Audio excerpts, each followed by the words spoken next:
President Trump, we set the name of the Lord upon you, and we declare that no weapon formed against you will prosper, that every tongue that rises up against you in judgment will be condemned.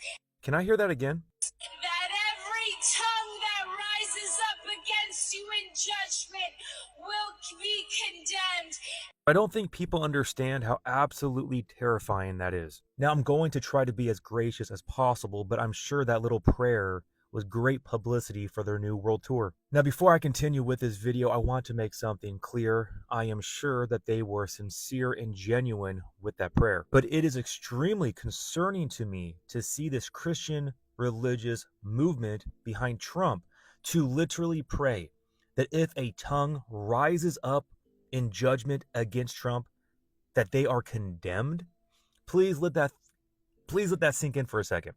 So if you dare criticize anything Trump does, you should be condemned because you are going against God's anointed. That is literally cult-like mentality. Now, I cannot confirm if those two girls are part of the New Apostolic Reformation, since their website really lacks in their doctrinal and theological beliefs, but I would assume that they are part of the New Apostolic Reformation, the whole post-millennial dominion now theology. And as we can see here with the NAR, the New Apostolic Reformation, they see Trump as God's warrior. But little do these individuals know who are part of this New Apostolic Reformation is that they are literally backing the harlot of Revelation chapter 17. Now, the harlot of Revelation chapter 17 is false religion. And to those who have eyes to see and ears to hear, it is painfully clear that we are witnessing the harlot rise behind Trump. As we can see, Trump is not just having a Christian prayer over him, he is also going to have a imam, which is a Muslim clerk, pray over him. He is going to have a Catholic bishop pray over him, and also a rabbi. Oh, and I wonder if it's just a coincidence here, Revelation chapter 17, verse 9, here is the mind which has wisdom. The 7 heads are 7 mountains on which the woman sits. And I guess it's just a coincidence that the New Apostolic Reformation wants to implement the 7 mountain mandate. Now, for those who do not know what that is, it is a dominionist belief in the New Apostolic Reformation that Christians should control many aspects of society. Now, we can see right here, the 7 aspects is family, religion, education, media, arts and entertainment, business, and government. So once again, this false religious spirit wants to control every aspect of society. And it is clear that the harlot is behind Trump, pulling and capturing naive, gullible Christians into the Trump deception. And as we see that this harlot causes kings of the earth to commit fornication, that is, spiritual idolatry,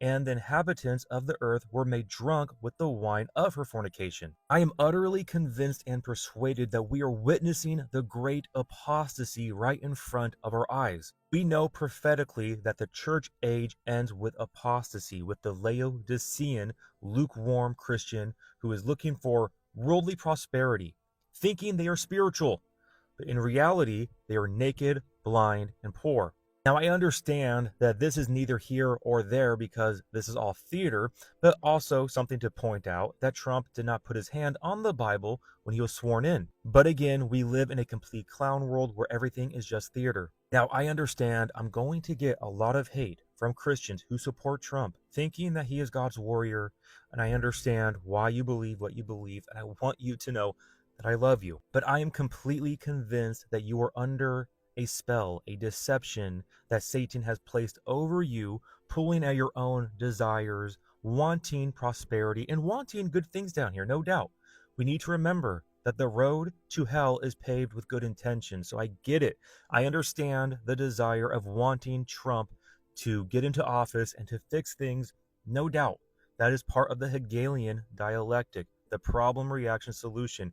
Satan, Lucifer, whatever you want to call him, his intellect is far superior than ours, and he understands the game that he's playing, and he is setting up the stage for the beast antichrist system, and that is why you are witnessing individuals like Tony Musk, Jeff Bezos, Mark Zuckerberg, Peter Thiel behind this administration, because they are going to bring in the bio-digital convergence, mixing man with machine, surveillance, everything that we know prophetically that is coming, but Christians have been blinded by a post-millennial dominion now theology of trying to bring the kingdom down here now instead of realizing that it is a rescue mission, that the church ends with apostasy, and that the harlot gets into the religion to then create fornication, that is spiritual idolatry, and that is what we are witnessing right now. So back to that prayer,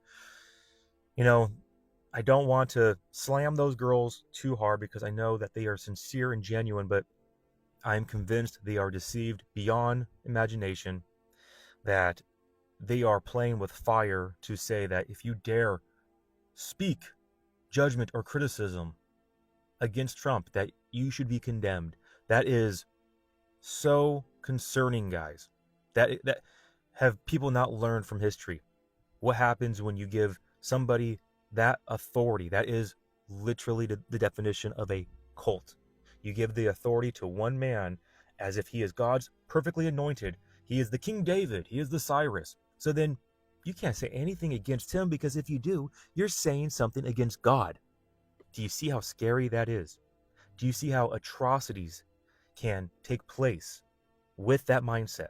And that is the time and the age that we are living in right now. So with that, guys, for those who do see what I am saying, who are concerned, who have their, speculations, we need to focus upon the Lord like never before, praying for these individuals to wake up, asking for guidance, and really leaning into the Lord like never before. Again, we can all have our disagreements, we can have our opinions, but we need to rest in Jesus with his love, his mercy, and his grace. Man, his grace. So I'm trying to be gracious here. I'm trying to do my best to speak truth, to be convicting, but also not to be judgmental too much. I struggle with that. I think we all have our struggles, right? Trying not to come off too harsh, but it's a tough one. Keep your eyes focused upon the Lord during these crazy times. It's going to get interesting. Again, be suspicious of everything. Understand there is a greater agenda and narrative at play with everything going on. Keep your eyes on the Lord. I love you all so much. God bless. Remember, the just shall live by faith.